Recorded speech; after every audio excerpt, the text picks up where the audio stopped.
And welcome back to Jeff Koinange live at the Intercontinental Hotel. This is the reason we do what we do. When we come across folks like Julius Yego, Commonwealth, Africa, Javelin champion, we just feel that, yes, we are proud to be who we are, no matter, despite the politics and the bickering, not to mention the flying toilets, but that's another story. Julius Yego, making us proud to be who we are. Throwing 91.39 meters the other day in Birmingham, England, establishing himself, smashing the African record, sending notice to all throwers out there, even champions. There's an African who can throw. Tweets coming in, Willie.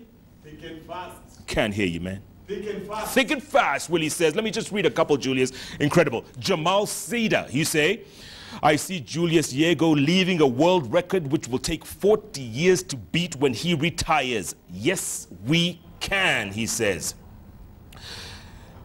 A star, a real star, says, it's been a minute since I tweeted, but your interview today deserves one. Great story, Yego. Caleb Boss Bosira says, determination, focus, Julius Yego, go all the way. Victor Luyo, you say, champions are made from something they have deep inside of them, a desire, a dream, a vision. I'm telling you, man. Namwaya, you say, a passion for something plus YouTube tutorials. What a gold mine. Keep tweeting at Julius Yego, at Koinange Jeff. The hashtag we're using tonight, aiming high. Julius, so you throw 91.3. By the way, was that your first throw, second throw? What number throw? My last throw. It was the last throw of the competition. I did the first throw, I skipped the second, I did the third. And you skipped the second because you had a hamstring problem, right? Yes. And I skipped the fifth, and the fourth and the fifth. And then I threw the last. What had you thrown in between all that? My first attempt was 85.95. I skipped the second. My third attempt was 86.53. And both of the throws, I was number one. And now I skipped the fourth and the fifth. Thinking that you will... I will win the competition, and hoping that nobody goes beyond that. And now the Czech man, the world champion, came, 88.18. Ooh. And he was, yes. Of course, he knew he has won the competition. Yes. I say, I'm going for this. I told my coach, yes, I'm going for this. He told me, if you are throwing, make sure you throw 90 meters. I told him, yes, I will throw that. Took my javelin to the runway. I even did what I've never done before, even when you watch that video. Yes. Oh, yes. With the crowd. Yeah, we say, omba mashabiki wa kushangilia. Ukafanya hivyo? Yes, I did that. And they were clapping? And everybody was. And yeah, that throw came. You know what? When I saw the javelin landing in the ground, you know, the marks, the 85-meter mark, and then I saw it is like 10 meters ahead of 85. And I screamed twice. Because I knew everybody was done now. Yes. Yeah. And when I was getting out of the runway now for the measurements to be taken, I saw a red flag. Just here, where the mark, the official was. Right. And then I saw the red mark. And then I asked why.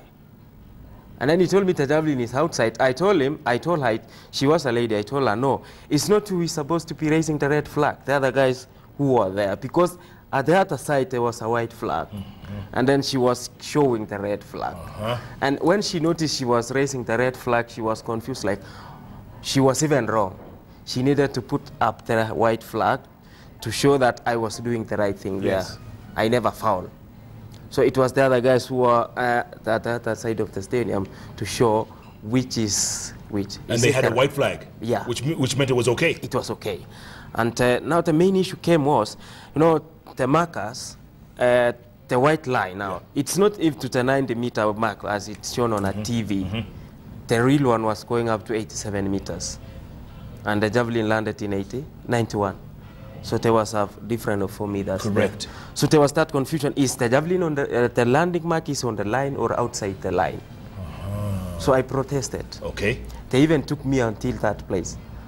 And then it was on the line. I asked them, what's the problem? They told me the javelin hit outside the line. I told them the line was not here. And then they say, yes, it was not here. But we have taken the measurements, and the legal issue will be taken. That is, after any athlete protest, you are given 30 minutes. Did you know that was 91.39? Yeah, I asked them what was the distance. Yeah, yeah. And then they told me 91.39. And then I say, okay. I went out of the stadium. Now to go to the hotel? Yeah. Were you disappointed? Of course, why? Why I was not going to be disappointed, because a very big distance has been denied. Yes. I even cried there when I was going. Oh. Yeah, I shed tears. And then like 91.39, it's a big distance. Yeah, sometimes you can never throw that. No. Yeah. If you are not a strong athlete, you lose hope. So you get into the bus? Yeah. We went for an interview, and we were talking. I knew I was number 2 by then, because my throw was not legalized at that point. So after that, I went to the bus, going to the hotel. After like 5 minutes, one of the managers, the manager to Therapit Kamaki now, one of the icons I was always watching on YouTube, and I told me, Yego, what are you doing here? I told him, I'm going to the hotel. He told me, no, you should be in the doping area. Your throw has been ratified, so you need to go for the doping. Doping, which is what you do immediately. You have to do that immediately. Yeah, after, you know, it depends on them, which athletes are being taken for doping. It depends on the results, but automatic doping, you must be taken to doping is when you throw a national record or a world record. You must be taken for that, for your record to be ratified. So I was taken for doping from there. And then did they tell you that the throw was legitimate? Did they say that you've got this? Yes, everybody else was telling me, yes, congratulations. And even when I was coming out of the stadium, even the fans there were telling me, you are an amazing guy. That was a big throw. Do they know you as Mr. YouTube there? Yes. They do? They always mention that. They know the story? Yeah. And this guy who threw 88, what's his name? Toxton, whatever his name is? No, Fites Lafeseli. Him? Yeah. What did he say? No, he just told me, don't mind about the throw, because he was 88, so he never wanted me to beat him. No, of course not. Yes. He told me, congratulations, but don't mind. And what did you do after that, Yego? Were you watching that video over and over again? Were you saying, that 91, that is me, 91 meters? Yeah. You know, you cannot believe. Yeah, until now, I can't even imagine how I did that. Yes. Can you do it again? Yes. I have to do more than that. And I will make sure that I throw in the middle of the sector now to remove of the confusion. Any doubt? Yes. And what's the world record right now? 98.48. 98.48. That's 7 meters from what you threw. 7 meters clear. Yeah. And it's coming. Unaweza make? Yeah, why not? Nice make. I came from 69 until 91 now. And I still have a future, so who knows? It will come. That Finnish man, that 91-year-old man who said, atatuharibia hii sport, is he still alive? I'm sure he's still alive. Yeah. Because I've not gotten any news that he's no longer there. Right. I hope he watched that video. But you do have a Finnish coach, right? Your coach is Finnish. Yeah, he's a Finnish coach. How is he? He's a nice guy, very nice one.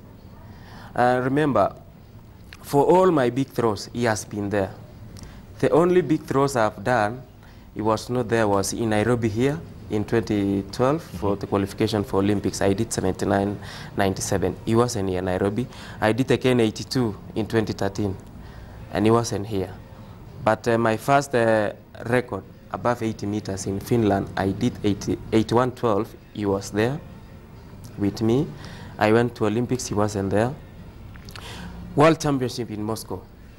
There was a little bit of a drama again. After the four throws, I had a problem. And all my big throws have come when I'm having an injury. I don't know why. So my elbow was paining me a lot. And it was almost like bending. I had very tight tissues here. And I had now to do a little massage on my hand. And the Egyptian boy, even he assisted me. I told him, please, can you just press for me? Because I was going to throw. And he told me that just try. When I held that javelin, the same coach told me, use your mind and do what we have been doing. And it came 85-40, easy. Wow. Yeah. Even before now, I did 891. He told me you have to use your mind Use again. your mind. Yeah. Mind over matter. Yeah. That World Championship in Moscow, how did you do? I was fourth. Fourth, okay. Yeah. Disappointing one, because until the fifth rows, I was number 3. I was in the middle bracket. So now, even today you were training, right? Before you came, you were training today. You're Yeah. still training. Why not? I Every day? have to train every day. From Monday to Saturday, I have to train. Because the next competition is when? On 9th in Lausanne, Switzerland. Lausanne, Diamond League, yeah. Diamond League. And you know, everybody else now is training to beat Yego. I forgot to ask you, have you served notice to the people? Are they respecting you more? Are they looking at you differently now? You know, the goodness thing with the Wasungus is that they love every sports person. Yeah, no matter where you come from. Yeah. Even when I was in Olympics, you know, a Kenyan being in Olympics, it's something, to them is something like, it's abnormal. How comes a javelin thrower is coming from Correct, Kenya? correct. They're used to marathon and steeplechase and 5,000. And they have to respect you. They will say, hey, Yego, why now? Why javelin? And, you know, they look you differently. Yeah. Yeah. But it's respect, eh? Respect, yeah. They have respect. What was your best throw before 91.39? 87.71. In Rome. You know, I did 2 big throws in a couple of 5 days. In Rome, on the 4th. No, it's 3 days in fact. I did 87.71 in Rome on the 4th of June, and now 91.39 on the 7th of June. Goodness. And you're still going? Yeah. Huh? Yeah. Olympics? Now World Championship first. Oh, that's right. It's coming up. Yeah, it's coming up. In Beijing? In Beijing. In August? August. And after that, we will focus now in Olympics next year. Because you have to make up for number 4 in Moscow, Sio? I have to beat that number. Yeah. And all these same guys you're competing with in Diamond League, are they going to be at the World Championships? They will be. Yeah. There will be a big competition there. Yeah. Today, I finished as done 89 meters. 89? 89 today. Today? As we talk now. I think 1 hour ago. Yeah. But that's like nothing for you. I mean, you can do that in your sleep. It's threatening. He's knocking on the door. Yeah. Yego, I want to take a break, come back and talk about this athletes out there. There's Kenyans out there. And I'm sure they're wondering, you know, if they can't run, if we can win the marathon or the steeplechase or whatever, and they want to be like you, what does it take? What does it take to be a Julius Yego? Because I know they have the talent, or they know they have the ability. They have access to YouTube, I'm sure. Let's talk about that after the break. Cinderella story made in Kenya. What an amazing young man, 26 years old. And this is what we mean when we talk about the future of Kenya. Julius Yego up there with the best of the best of the best. Keep tweeting at Julius Yego. Mine is at Koinange Jeff. The hashtag we're using tonight is aiming high. Let's aim high. Take a commercial. Come back. Plenty more. JKL will be back in more.